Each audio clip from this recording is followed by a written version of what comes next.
সমস্যা নেই, আপনার জানাজা পড়া হবে, আপনার মিলাদও হবে, আপনার একটা বড়সড় দোয়াও হবে ইনশাআল্লাহ। কিন্তু আল্লাহ পাক বলেছেন শহীদ, আল্লাহর পথে যুদ্ধ করে শহীদ হয়েছে, এই ব্যক্তির আত্মাও ঝুলে থাকে যতক্ষণ পর্যন্ত না তার ঋণটা শোধ করা হয়। এবার বলেন আমি কি বুঝাবো আপনাকে, আর কিছু বলতে হবে?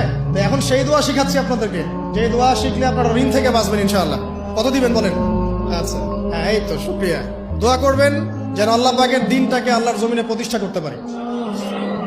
আমার সাথে বলেন, দোয়াটা হচ্ছে আল্লাহুম্মা ইকফিনি বিহালালিকা আন হারামিকা ওয়া আগনিনি বিফদলিকা আম্মান সিওয়াকা।